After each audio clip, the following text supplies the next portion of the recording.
السلام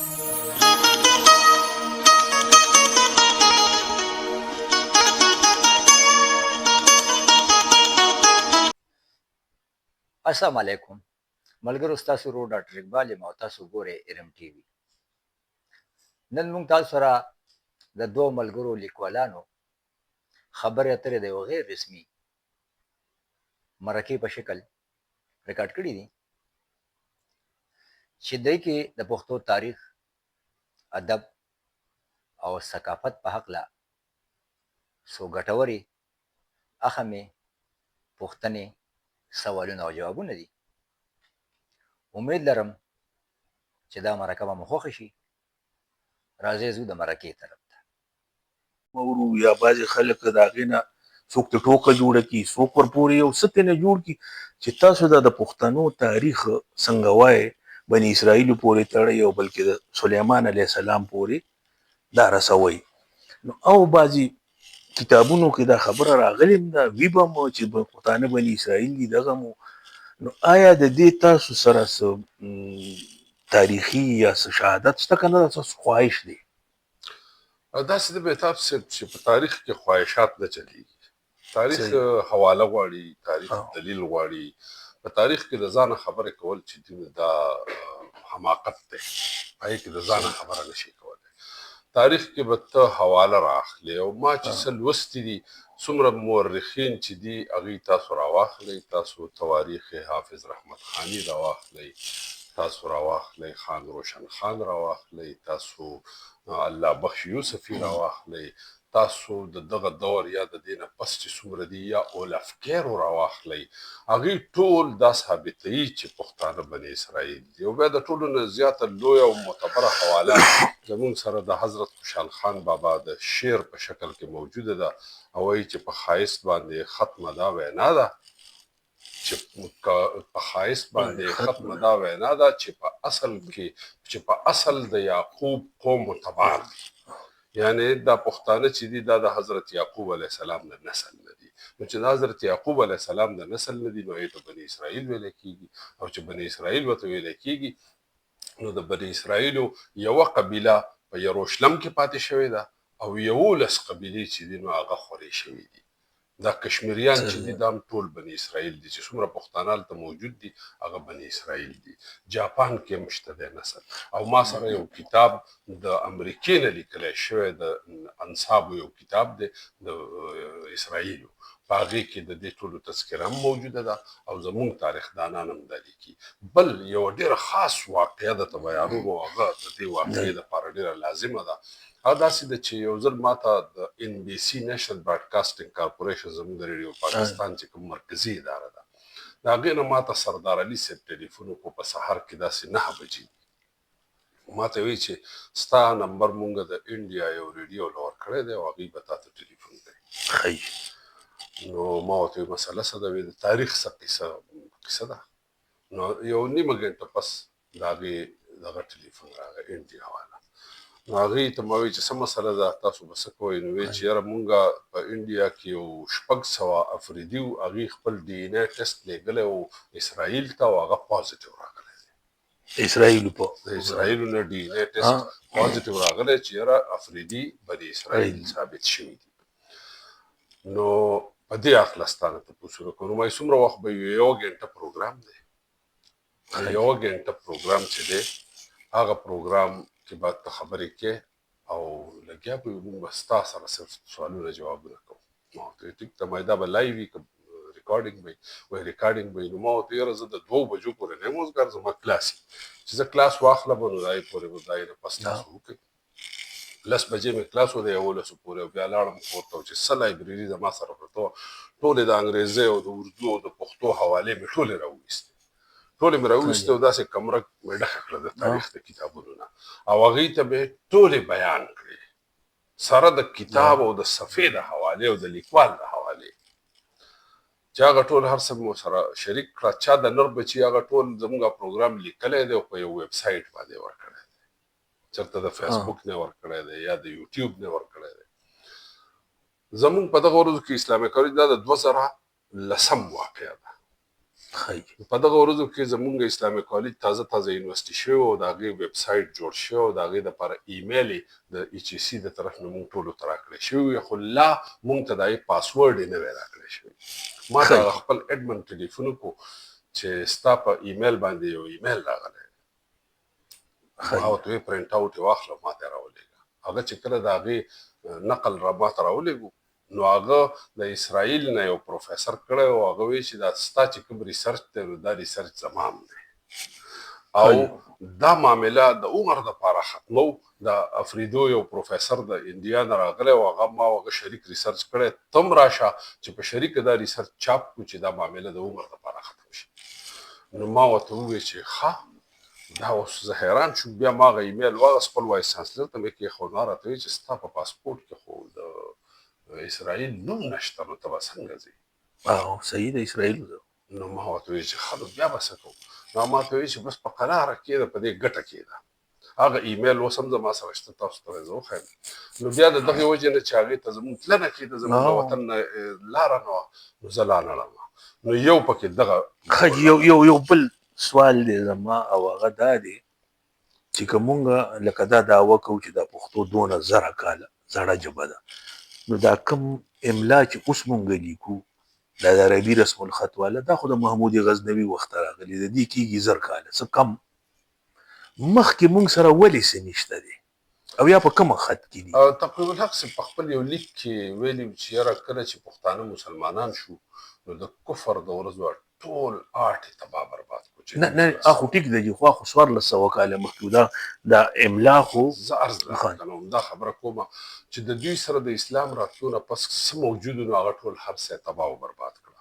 بله دا ده چې مونږ کتبې کله ګورو نو په کتبو باندې پښتو لیکلی شوې ده خو د پښتو په رسم الخط کې د پښتو په املا کې نه ده په خروشتي کې ده او یا په سنسکرت کې ده او په مختلفو نه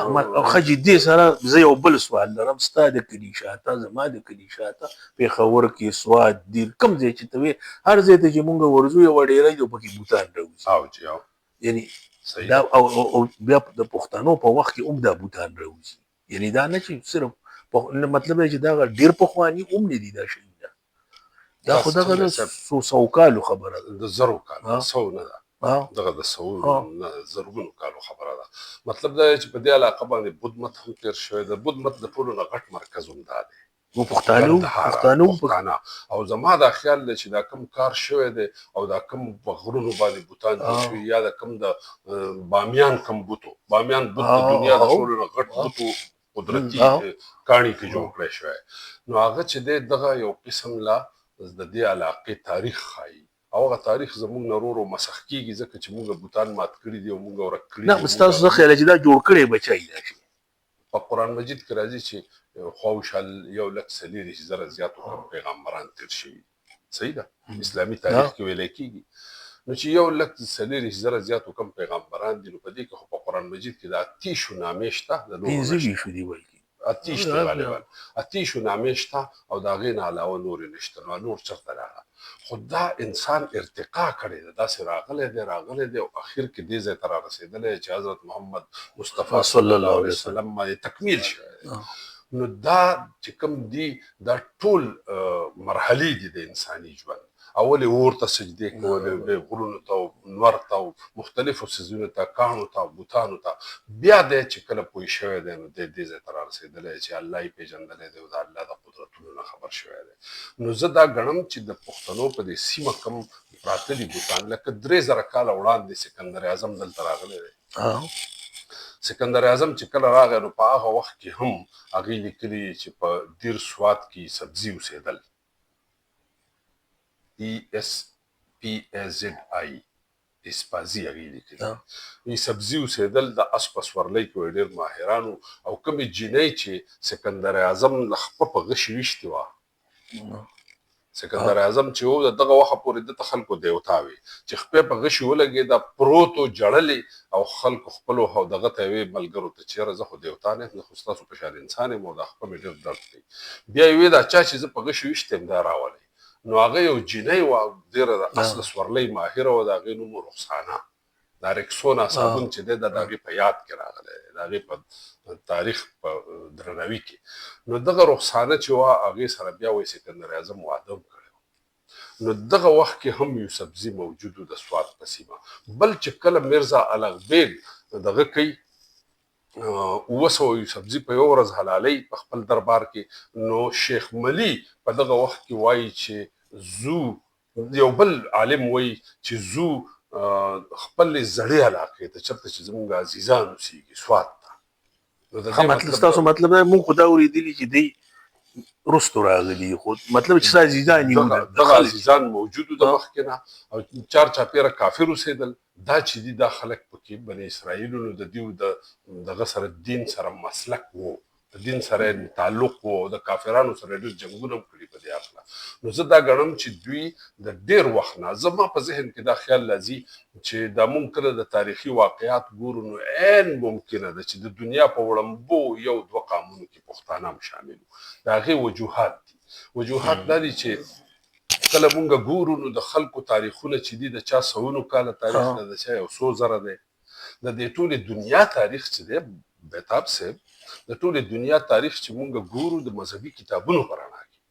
نو د مذهبي کتابونو خاص کر د قرآن پاک په رڼا کې نو د دنیا تاریخ چې دی چې د ابراهیم علیه السلام کېږي 3000 کاله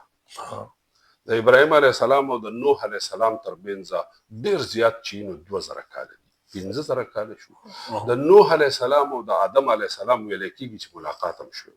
نو د دوی ترمنځ چې ډېر زیات دي ځکه چې د آدم علیه السلام عمر 1000 کاله و او د نوح علیه السلام 900 کاله و نو د دوی وایي ملاقات هم شوی دی نو 2000 کاله به پکې نور هم واچو نو د ټولې دنیا کې د انسان چې کله دنیا ته راغلی د دې عمر 7000 کاله نو چې کله د پښتنو 15000 کالو پورې تاریخ معلوم دی د نورو قومونو یو تام خپل تاریخ نه دی معلوم د 15000 کالو نه اخوا تیاره ده نو عین ممکنه ده چې دوی د بني اسرائیل په شکل کې د دوی ژبه شاید چې مخکې بدله وه او بیا د سلیمان علیه السلام په دور کې پښتو د پښت او پشت په وجه پښتون او پښتون خپله ژبه ښکاره کړې ده تر دغه وخته پورې شاید چې د دوی ژبه یې خجیره به شو دې طرف ته ستاسو یو شخصي ژوند طرف ته مطلب دا تاسو دا نه ګڼئ لکه زه ما دا یو خیال دی سوچ دی چې که تاسو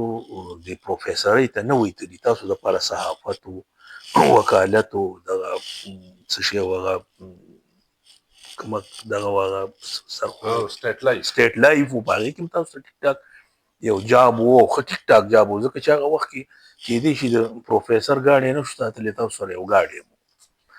دې تاسو له فایده درکړه که نقصان یې درکړه داسې دی چې که چېرې زه د تعلیم دنیا ته نه وی تللی زه استاد شوی نه وی نو عین ممکنه ده چې زه زمیندار وی ځکه چې زما پلار زمیندار و نه خو تاسو خو انکریم کول کمپیرینګ هم کارونه ډېر وو زه خو چې کله راووتم تعلیم هم وکړو نو بیا د هغې نه پس سړی د خپلو زیلو نه لږ لرې وځي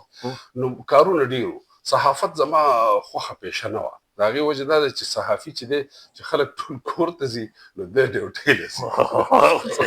او چې ټول خلک اوده کېږي نو دی ویښي او ټول خلک چې دي نو هغې مطلب خپل روزګارونه کوي دی د غم خادۍ نه هم وتی ځکه چې کوم وخت کې دی ویښي خلک نه خو دا راته هلته کې خو هم تاسو خاده ورځ ونه مونده په هغه کالج کې تا کومه خاده ورځ هغې دا فایده وکړه چې شاعر ادیب له مطالعه کول پکار دي د شاعر ادیب دپاره د ټولو نه ښه پیشه چې دی نو هغه استازي ده چې کله دی استازي نو دی مطالعه کوي نو د خپلې مطالعې نه په ادب کې هم ګټه پورته کوي او په تعلیم کې دا زه دا وایم که فرض که په هغې کې خو ټیک ته خو ته چې لاړې د هغه یو څو کلونو نه زه خبر نه یم خو وروسته خو یو لانجه وه تر ریټایرمنټه پورې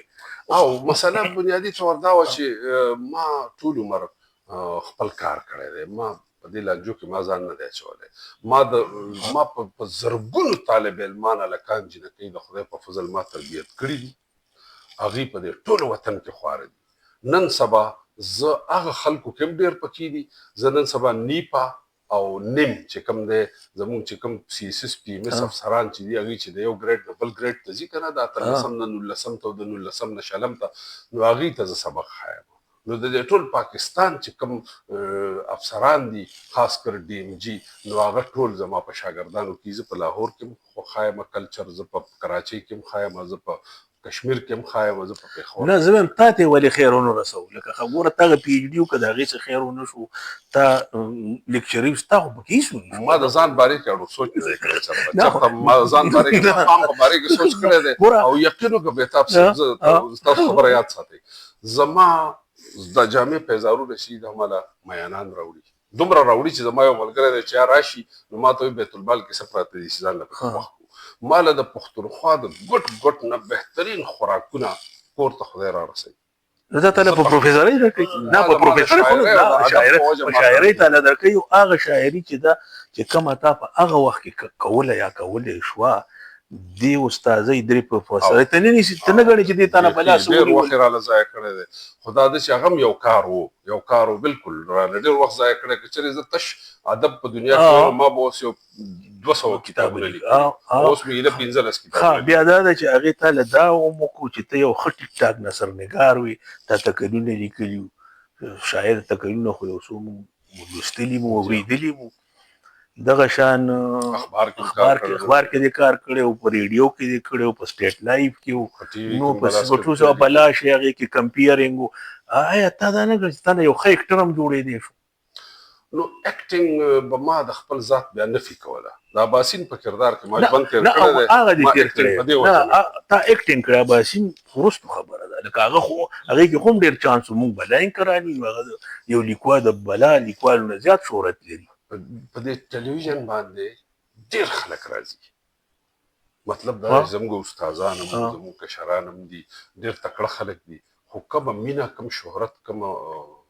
مقبولیت چې خدای پاک مال راکړی استغفر الله توبه مې دي بې حده مینه خلکو کړې بې حده ان تر دې چې په صدر کې یو ورځ روان وم یو مشره ښځه داسې روانه وه ما ته یې داسې وکاته موسکی شوه ما ته ویل زویه اباسینې ما ورته ویل زر په تندي خپل کړم او ډېره مینه راسره وکړه د دې نه لوی دولت بل نشته خلک مې روان کړي او خپلو خپلوانو خپلو عزیزانو خپلو بچو سره مې کښېنئ نو دا خو د پروفیسورۍ په وجه نه کوي دې خو ستا وخت ضایع شوی وخت مې ضایع شوی په پروفیسورۍ کې ټیک د دې سره اتفاق ځکه چې فرض کړه ته یو تا هغه څه بیا نشو لیکلی کوم چې یو آزاد سړي لیکلی تا هغه تنقید نشو کوی تا هغه نثر خو بس پاتې شو ساري شاعرۍ کې خو مې پروا نه ده کړې نه شاعرۍ کې خو ابهام و په نثر کې خو به تا ښکاره لیکل شاعرۍ کې خو بس چې کله الهام راغلی ما پروا نه ده کړې ما هر څه لیکلي دي او په هر وخت کې مې لیکلي دي او هغې ما ته نقصان هم رسولی خو ما یې پروا نه ده کړې نه دا راته وایه زه په پروفیسورۍ کې یا په لیکچررۍ کې یا په دغه نوکرۍ کې د تعلیم محکمه سړي سره وخت ډېر خو بیا هم تا نثر د شعر په مقابله کې د نیش برابر ما قصدن نه دی لیکلی د هغې وجوهات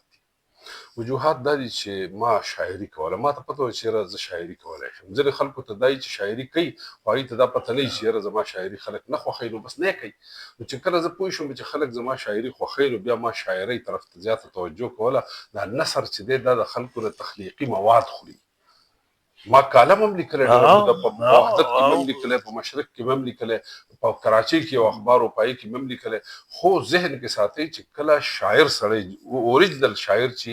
چې نثر لیکي نو د هغه نه ډېر مواد په نثر کې لاړ شي نو د دې وجې نه ما نه لیکو ما یې چې 40-50 کاله عمر تېر شي بیا به د هغې نه پس انشاءالله که ژوندی وګورو بیا به نثر لیکمه اوس لیکمه او دومره مې لیکلی چې انشاءالله تعالی په اردو کې یو 2 کتابونه را روان تکلونه دي سر ریسرچ ته تنقید دی مختلف څیزونه دي مضامین دي نه مطلب یو ښه شاعر مونږ خو دا ګڼو چې هغه ډېر نقاد ځکه کوي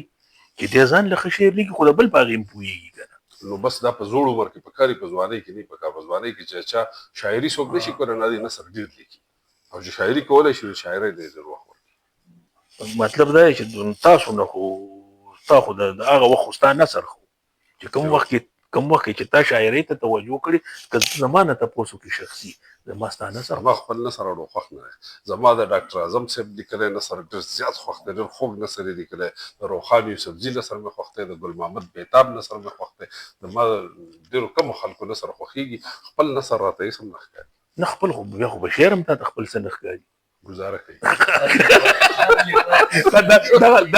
دغه څه دي خصوص ښه دا راته ووایه لکه ته خو یو ښایسته سړی هم وي په ځوانۍ په هغه موده کې که نه او بیا په مطلب د یونیورسټۍ ماحول کې وي ظاهره خبره ده نو زه دا نه وایم چې تا به څه کوشش کړې دا الزام د باندې نه لګوم خو نور خو به کوشش کړې د هغې ته ستا جواب څنګه یاره مهتاب صاحب ډېر اهم سوال دی وکړو ډېر اهم سوال داسې دی چې زه خو ډېر ساده سړی هم یم هسې ښکارم به شاید چې ډېر هوښیار او ډېر زه ډېر کم عقل سړی یم خو د دې باوجود هر څه باوجود چې دی ما کوشش دا کړی اوس مې یو شعر لیکلی چې په بوډاتوب کې هم د خپلو په نظر کې یم په تېر اخر مې د کنډر څوکیداري شو نو زه دې کارونو ته خدای پاک روزګار کړی دی ما ټول وخت چونکې زما هلکان جینکۍ زما شاګردان نه دې نه مخکې وکې دی هلکان جینکۍ زما شاګردانو نو ما ټولو هلکانو جینکو ته د خپلو بچو په نظر کې دا خو وروستو خو دې نه مخکې شروع کې هم په شروع کې زما ذهنیت داسې جوړ زما زه په داسې معاشره کې په داسې کلي کې په داسې کور کې لوی شوی وم چې ما داسې سوچونه نه کول شاید چې په هلکوالي کې سړی سوچونه کمزوري خو بیا وروستو ورو ورو زما سوچ پخېدو او یو بل سوال دا زور سوال دی اوس د دې څه معنا هم نه جوړېږي خو کوم یې ځکه چې زما په ذهن کې خو یو ابهام پاتې دی غالبا دا 1993 94 به و چې تاسو د ریډیو نه یو فارم راوړو او ما ته مې وویل چې ته لاړ شه دې کې امتحان وکړه نو ما وی چې ته خو پکې مونږ خو لا نه ورځو ته خو پکې هسې هم لګیا یې نو ته ولې امتحان نه ورکړې دې چې مونږ ته وې ته ورکړه نو تا وی چې زه به د پښتو استاد جوړېږم او جوړ شوي اوس دا تا ته یقین و چې دا کار به کېږي تا ته څنګه یقین زما شوق و د استادۍ سره زما شوق و زما دغه میدان خوښ و ما چې په هغې کې د شاعر ادیب دپاره وخت ډېر نو مونږ دې ولې غر کولو چې هغې خبره نه وه هغې کې د لیکلو کار او د لیکلو کار چې دی هغه تاسو هم کولی شي زما یقین و چې بېتاب کې دا کوالټي شته چې دی اخبار هم چلولی شي د ریډیو هم چلولی شي ټي وي هم چلولی شي بل زه ریډیو ټي وي ته په دې راتلم چې ما وکتل چې په ریډیو ټي وي کې کوم شاعران وو هغې خپله شاعري بالکل ډوبه کړې ده ما ته د څو شاعرانو انجام مخې ته و زه په خپله هلته په دې راتلم وایي چې زه بیا زما شاعري به میډیا ته نه ځي زما شاعري به پبلک ته نه ځي بیا به په ګوټ کې بل یو سوال هغه دا چې تاسو کله د دې دغه سره دغه د موسیقۍ د پروګرامونو کمپیرنګ تاسو کوو ډېره موده دا شاه ویلي به و خیال محمد به بلا شی پکې موږ یو څو پروګرامونو ته ورغلي ستاسو په وجه به کېناستو چې زه هغه ځای به ډک شي د دې سره د ناستې پاستې ځکه چې ستا خو د موسیقۍ سره څه تعلق او واسطه نه وه چې ته پرې پوهېدې خو بیا مونږ ګورو چې ستا په شعر کې هغه رواني ترنم هغې چې ولې هغه طرزونه جوړول که نه نو دا د اورېدو کې تا ته دا تجربه وشوه که نه یو خو داسې و چې د وړوکوالي د موسیقي زما خوښه وه خو زه په خپله باندې ډېر بېسوره یم ترنم مرنم نه راځي بلکې یو ځل داسې چلو چې یو سندرغاړي ته مې کلامونه ورکړه راته وایي کلامونه راکړه بیا مې ورکړه نو ما ته وایي چې یاره ستا په خیال کې د دې طرز څنګه دی نو هغه یو ته ما طرز ووایي چې زما په خیال کې دې طرز دا دی نو هغه زما ملګری و نوم یې نه اخلم نو ما ته وایي یاره وایي داسې چل دی چې ډېر بېسوره یو د بل چا د مخې چته په ترنم نو زما په خپله ترنم نه و خو دا ده چې د ښه موسیقۍ شوقي د اورېدو نه لکه دې خلکو سره د ناستې ولاړې د هغې سره زه پروګرام کې بس ظاهره تا خو اورېده که چې دا یو طرز دی دا بل دی دا بل دی دا بل دی لږ ډېر په راګونو باندې اوس لږ ډېر پوه شوی ما دا ټول د موسیقي استادان چې دي رفیق شنواری رادت حسین ظاهره دغه ټول فراز دغه نیازي صاحب فروخسیر شمې شیر افغان استاد د جانزیب وخي جانزیب نوشیروي دا ټول چې دي د اوسه پورې چې اوس کوم دي شاکر زیب او فروخ زیب د دې ټولو سره ملاقاتونه هم کېږي دوی ما اورېدلي دي دوی په زما په پروګرام کې موسیقي ترتیب کړې ده نو د دغې وجې نه لږ ډېر د راګونو د سور تال نه لږ ډېر خبر شوی یم خو په خپله باندې بالکل د موسیقۍ نه لرې نه خو ستا شاعري پې فټ راځي او شاعر چې دا قدرتي طور زده کې سوري نه قدرتي پکې نه بالکل هم دي د هغې وجه په ډېرو لویو کې نشته دا په حمزه صاحب کې مونږ وینو چې هغه له رباب ورته دا په اعظم کې مونږ وینو چې هغه ستار ورته دا سر چې دی دا په ساحل صاحب کې مونږ وینو چې په خپله ترنم کوي په بل چا کې ته ماته وښه داسې ده چې کله شاعر لیکي نو هغه هم په یو بحر یو وزن کې لیکل کوي نو هغه قدرتي طور په هغه وزن یاره چې په دې شي دی نه پوهېږي کوی دي سوال نه پیدا کېږي دا څنګه به دی کوي ده ته پته نشته دی چې هغه کم دغه دی کنه چې زیر خو ریدم یي ریدم وزن او بحر ریدم خو په خوشحال کې مشته ریدم په رحمان بابا کې مشته په ټولو کې شته خو مطلب دا دی چې کم علي حیدر جوشي به مونږ وایو هغه ولسي شاعر دی خو چې په هغه کې کم د موسیقۍ یا د ترنم هغه لیوه هغه د هغه شاعري ته ډېره وجوهات دي د دې اوس غني خان چې دی د هغه په شاعرۍ کې ولسي رنګ ډېر دی ځکه چې دا ولسي موسیقي ده یا پکې انګریزي رنګ دی یا پکې ولسي رنګ دی دا دوه رنګونه یو ځای کړي دي یو رنګ ته جوړ شوی او نوی رنګ جوړ شوی نو زه دا ګڼم چې ښه موسیقار چې ښه سندرغاړی چې هغه کمزوری نه کمزوری ترنم هم د کلام نه راوباسي او هغه زورور کړي لکه تاسو ګورئ آزاد نظمونه هم سندرغاړو ویلي سردار علي ټکر آزاد نظمونه ویلي دومره یې ښه ویلي دي نو دا د فنکار شوق د موسیقار او د ګلوکار شوق چې هغه کلام په سر کې نور په هر کلام کې یو طرز موجود دی لکه زه تاسو ته مثال درکوم مهدي حسن وایي چې په مردان کې یو کنسرټ و په هغې کې هر سندرغاړی هوټ کېدو او ما ته ووایي هغه کوربن وایي چې استاد ته ورشه زموږ عزت بچ کړه ما ورته وایي چې یاره ما ټول عمر عزت ګټلی غر کوئ مې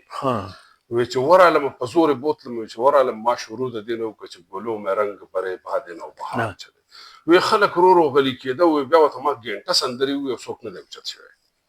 نو ما چې کله رالم او خپل استاد نه مې تپوس وکړو چې استاد صاحب داسې واقع شوی وایي دا څه چلو ما راته وایي چې د کم کلام نه دې شروع کړی ما ورته وایي ګلو مې رنګ ما ته وایي د هر کلام یو محبوب سوري او دې کلام ته محبوب سور په لاس ورغلی دی نو چې سندرغاړی هغه محبوب سور ومومي